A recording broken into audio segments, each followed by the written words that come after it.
Hello! How are you? It's nice to be back. If you're new here and a new subscriber, hello! I'm Helen. I have done a YouTube channel for many years, but it has been on pause for about a year and a half. No, maybe a year. Which if you follow me regularly, you will know. Hi guys. So I am a dressmaker and a sewer and creator of things. And I started this channel a few years back because all of my friends said, you really need to share some of this stuff. I went, hell no! And then did it, and actually it's been really fun. So I have decided to record a couple of videos. Obviously, it's May 2020 now, for those of you coming to this in the future. We're in the middle of lockdown still. I'm in London in the UK, and I thought that I would record a few bits and pieces because I'm sort of stuck in the house.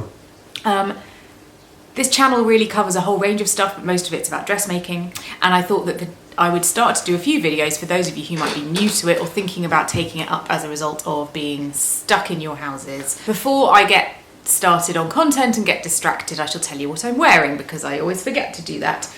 This is the Somerset blouse from Maven Patterns, and I will record myself standing up so you can see the whole thing. So this is recent. I only finished making this last week. It took me 3 weeks for reasons I shall explain shortly, and it's gorgeous. I just love it. It's got froofy sleeves. Oh, the froof! Lovely slash neckline. I made it in a spot jersey from Higgs & Higgs. I will link to both it and the pattern below in the description box, so you can go and find them if you wish to. It's actually a relatively simple make. The only thing that is slightly complicated is doing the bell sleeve, but the pattern does come with a completely straight sleeve. So if you are a complete beginner, you might want to do that. The instructions are extraordinarily clear. She's done tons of work to make things really transparent and easy to follow. I'd never used shearing elastic before, so that's one thing that you do for these sleeves, so that was fun, and I got to do that, and that was new for me. So yes, that's what I'm wearing. Jeans are ready to wear from Fat Face. So, what's been going on? Why haven't I been around? Well, partly I just wanted a break. Creating a YouTube channel is actually quite a lot of work, and so I'm just getting my tea. And I sort of just got quite, it made me not enjoy my sewing as much because I was having to do it to get something out on YouTube. In addition, I had a baby. Yeah, that took up a bit of time. I was pregnant for a while, 9 months in fact, and then had the baby. She arrived in December, so she's now very nearly 5 months. She's totally awesome, and I'm loving it, but has meant that I haven't had a lot of time to do a lot of other stuff. So that's the other reason. I'm not planning on talking about her on this channel. It's not part of what I'm going to share on social media, but yeah, she's around and she's super cool. Right now she is out with her dad on a walk, so I can record this and drink tea. Hurrah! So this video, I thought, given a lot of people are coming to sewing new, or I get the impression that's happening, I would do a little bit of kind of the basic stuff, and a lot of the questions that I get asked. I wear my own clothes all the time, so at work people always ask me and stuff, and you know, all those sorts of things. I also got an email from my domain service provider, pretty rock and roll, it's the kind of emails I get, saying that my website domain was about to renew. I was like, oh, no one must go to my website because I have not updated it for approximately 2.5 years, probably longer than that. There's probably no point. So I just thought I'd check. I went on Google Analytics and I checked some of the numbers, and in actual fact a lot of people still go to my website, and the reason for that is a blog article that I wrote in 2016 about whether making your clothes is cheaper than buying your clothes. It gets about 500 views a month, which frankly, given I don't do anything about it, I was rather shocked by. So I thought I would do that content but on YouTube, since this is actually where I mostly put my content out now. And I hoped it would be useful for those of you who are coming new to sewing. I've actually done quite a lot of research into this, and so I've updated the figures that are in that post because they were from 2016, and I'm going to share those with you now, and I will write an updated version of the post at some point. So, people learn that you make your clothes and they're like, oh, that must be amazing, you can make really cool stuff and it must cost you nothing, and no. Yeah, no. I have to sort of rid people of the illusion that life is actually like The Sound of Music in reality, and you can make 17 dresses overnight out of a pair of curtains. I mean, really, Julie Andrews, I know you're a saint, but come on. And even if you could do that, you'd then just have to buy a new pair of curtains, which are really expensive. So no, that doesn't really happen. I am going to share some things that you can do to significantly reduce the costs of your dressmaking a little bit later. But if you are making things that you want to actually wear out of the house in a way that they're not a play garment, it's a little bit more tricky than that. But then, as a result of this question and being asked it lots, I thought maybe I should actually check whether it is cheaper to make your clothes or not. I mean, what is the difference in price really in reality? Now, even since 2016, so 4 years ago, I updated these numbers yesterday, which was the 11th of May, 2020. For those of you who are interested in the time stamp of this particular piece of research. And the prices have changed significantly since then, in the last 4 years even. It's really interesting how the kind of rise of the Primark generation and incredibly cheap, incredibly fast fashion has really made the other high street stores have to lower their prices a lot. So what I did to sort of assess this was I went onto 3 websites that I thought were representative of a kind of mid-range of the high street. So I did Topshop, H&M and Zara in the UK. I'm not going to do the Primark thing. If you want to buy a t-shirt for 28p, you're not going to make it for that, and you're not going to probably want to. I appreciate that having cheap clothes available for people is incredibly important. A lot of people, particularly now, are extraordinarily strapped for cash. And they need to be able to clothe themselves, otherwise society tends to frown on you a bit. But I don't think it should be at the expense of people living on the other side of the world who conveniently we can't see, and therefore apparently their suffering doesn't really matter. But it's difficult. So, but I'm not going to do the kind of Primark, Boohoo, incredibly cheap online stuff, because it's just not an accurate representation of quality, or indeed the sort of mindset you'd be in if you were making something. Normally you're making something because you want it to last and you want it to wear it in perpetuity rather than wear it once and then get rid of it. Please never do that. So it just makes me incredibly sad. Anyway, I'll do another post about that some other time. Things are sad enough as it is. Let's not be sad. So so I went on those sites, I clicked on dresses, and I just went with the top 20 things that came up on the website first off. I did no filters, I did no selection because I didn't want to bias it in any way, and I'm sure that they are presenting the stuff that's either selling a lot or whatever, because I'll put that first on their website. So I took the top 20 and I averaged the cost across those. So, Topshop. When I did this in 2016, the average price of a dress in Topshop was close to £50. The average cost of the first 20 dresses in Topshop when I looked at this yesterday was £26 and 28 pence. They have halved the cost of their garments in the last 4 years, which is extraordinary. Makes you really wonder how they're managing to produce and manufacture and what the markup was originally. A little bit of food for thought for you there. Anyway, so Topshop, 26 quid. H&M, I thought would be significantly cheaper, because when I was growing up, the distant past, where we wore gowns and embroidered in the evenings, H&M was the cheap option. Primark did not exist back then. But actually the difference was quite small. So the top 20 on H&M were £23.24, so just a £3 difference, almost exactly a £3 difference in fact. Zara was more expensive, and I think I probably knew that. I've not been into Zara for a long time, but I used to shop there a fair amount. So the average cost of a dress there was £41.09. So if you take those three and you kind of look at them across the piece, you're talking between 25 and 40 quid-ish. So let's sort of say that that's about the range you're talking to buy an off-the-peg dress from one of those shops. And those did range massively from very simple t-shirty type dresses with one layer of fabric.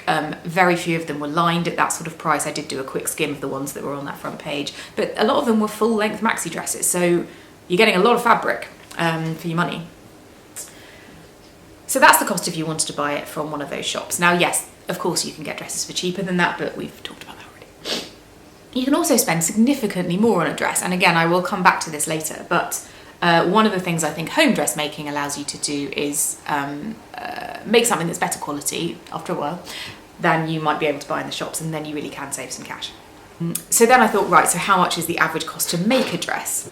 This is a little bit more tricky because it depends on the dress you're making, and obviously you're buying yardage of fabric in order to, I should say meterage, I'm in the UK, we're in metric over here. Hi Americans! So meterage of fabric that you're going to need for your garment is different depending on what you're making. So I took a sort of middle of the road approach of a knee-length dress, sort of shift style dress, so not a massive circle skirt that takes up tons and tons of fabric, with sleeves. And I went to 5 of the major pattern designers. I did Vogue and McCall's from the Big Four, and then I did Tilly and the Buttons, Sew Over It, and maybe it was those 4. Sorry, it was 4. And I looked at the amount of fabric you need to make their dress in the largest size that appears on their pattern wallets. The difference in amount of fabric you need in sizing is not massive, but I wanted to make sure that I was representing the most you would have to buy rather than the least. For them, the average meterage across all of those, it was very similar. It was basically from 2.3 meters to 2.9 meters, depending on, some of the dresses were slightly more full in the skirt, but the average was 2.6 meters. So you're basically saying 2.5 meters of fabric you'll need in order to make a knee-length dress with sleeves. So I thought, fine, great, 2.5 meters. I then looked at 4 different websites that sell fabric, and these are ones I buy from a lot. Higgs and Higgs, which is where I got this from, Sew Over It, Fabrics Galore, and myfabrics.com. Again, I'll link to all of these in the description box. If you want to go and have a look around, you can. They're all UK based, obviously, because I get my stuff posted to me here, but this should give you an idea, again, of the rough cost of fabric. I clicked on dressmaking fabric because normally they categorise by what you're going to use it for, and again, I just picked the top 20 things that came up. So there were a real range of sort of cottons, jerseys, all sorts of things, but I wanted to amalgamate them so that I got a rough representation. The average cost for them, it ranged from £8 a metre, which was Fabrics Galore, up to £15 a metre, which was Sew Over It. And for 2.5 metres, you therefore have a range which is sort of between £20 and £40 to buy 2.5 metres of fabric. That's your outer fabric, so the thing that people are going to see. If you then wanted to line it, which means you basically build a completely new dress, but on the inside, you'd then have to buy lining. Lining's less expensive. It's normally more like £6 or £7 a metre, so you're talking sort of 15-20 quid. But, you know, that's a consideration. And then you'd need a zip. Again, they range massively, but sort of from 1 all the way up to kind of £4 or £5. And then there's a couple of things you need that you need to buy once but use multiple times. So if we're saying we're in a kind of 30, 40, £45 range for all of the stuff I've just talked about, so I'm not going to count lining for this because most of the dresses on the internet weren't lined, so to do a like-for-like comparison, then you're talking sort of 35, 40 quid. And then you need to think about, right, well, you'll need interfacing for most dresses. But interfacing is really cheap. It's £2 or £3 a metre. And for each project, you need a strip about that big. So if you buy a metre, it will do you 20 dresses, assuming you're not interfacing tons of stuff. And then there's the pattern. So the pattern is, again, I'm telling you how much they are, so you can count this into your calculations if you want to, but you buy a pattern once, you can use it multiple times. So it's sort of a sunk cost rather than something you're going to need to do every time. However, if you like having new things and stuff you've never made before, you might want to buy a new pattern every time. So if you go to the Big Four, like McCall's and Burda and Simplicity and those people, they range between sort of £3 and £10 generally for the printed pattern. If you go to the indies, so the independent companies, they are normally around sort of £7 to £9 for a PDF, so one that you can download on your computer and print on your printer at home. Or they're about £12 to £15 to buy a printed version that will get sent to you physical copy. So there's those costs on top.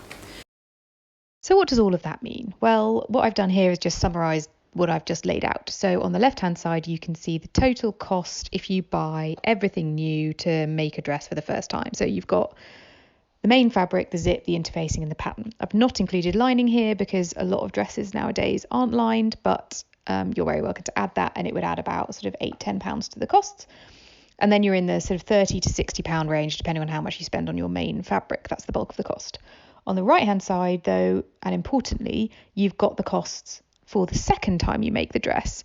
And that is significantly cheaper because you've already got the pattern, you've already got the interfacing, and therefore you're down to more like £20 to £40, which is where we were when we were talking about the ready-to-wear stuff off the peg from those main high street shops. So actually becomes a lot more comparable. But it is true to say that the first time you do something, it's going to cost a bit more because you've got the sunk cost of a few of the things you need in order to get you set up, like the pattern.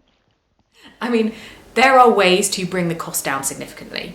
So if you are starting out and you've never sewn anything before and you don't want to spend money on fabric because you don't know if you're going to cock it up, old duvet covers, brilliant for dressmaking stuff. They're normally poly cotton, so they're really easy to work with. You've got tons of fabric.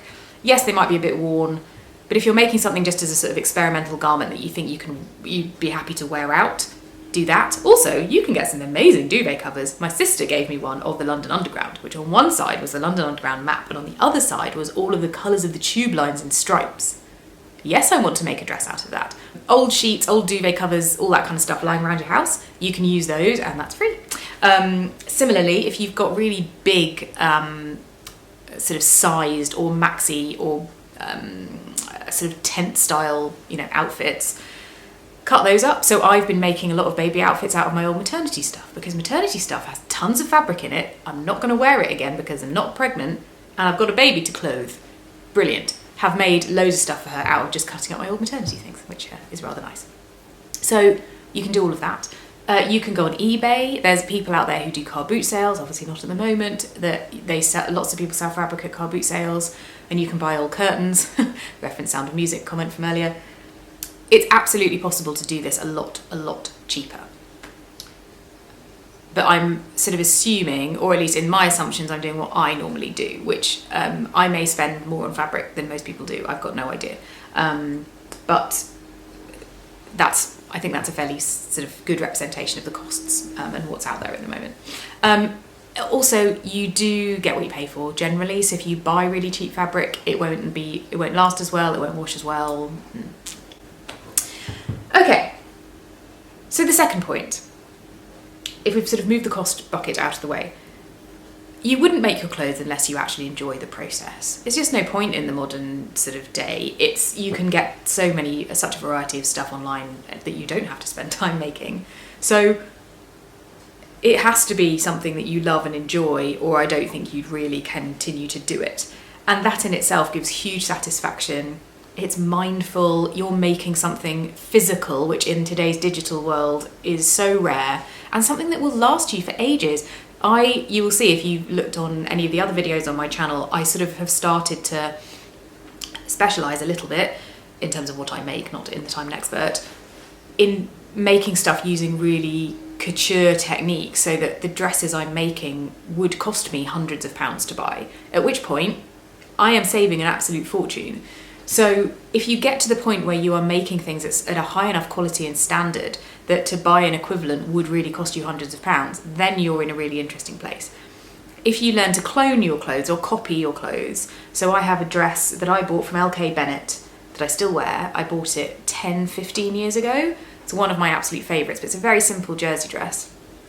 I made a copy of that out of fabric that I bought. The original cost £200 because it was LK Bennett. The one that I recreated cost 15. Okay, then you can see that there's a pretty significant difference. I will link to the blog post I wrote about that instantly in the description box, so if you want to go and have a look at it, you can. If you start to get to sort of couture techniques, etc., then yes, you can make gorgeous, beautiful garments that will last you forever out of amazing fabric like silk and wool that you can't buy from these shops. Try and find an original silk something in Topshop, you're not going to find it. So you can really start to reflect the sorts of clothes that you might want to wear that you can't actually find on the high street. And lastly, and most importantly, individuality. Your clothes are an expression of who you are. They're a part of your personality. You can be whoever you want to be if you know how to make your clothes. You don't have to conform to every single shop has exactly the same stuff in it, which makes me crazy in the high street. One year when I was a teenager, they decided that neon string vests should be the thing. Like, who are these people? Anyway.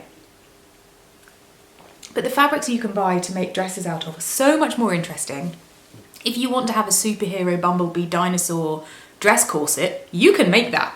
Try and find one of those to buy. Maybe on Etsy. So there's just the expression of who you are and how you want to dress is limitless. You can do absolutely anything, and particularly if you get to the more advanced stages and you're learning how to draft your own patterns, the world is your lobster. So I hope that's been helpful and interesting. I will link to the original blog post. It's worth a read, actually. It's quite entertaining. And I hope you're all doing okay. If you're not dressmaking and you're thinking about starting, I can highly recommend it. Look after yourselves, stay safe, look after each other, and I will see you again soon. Cheers!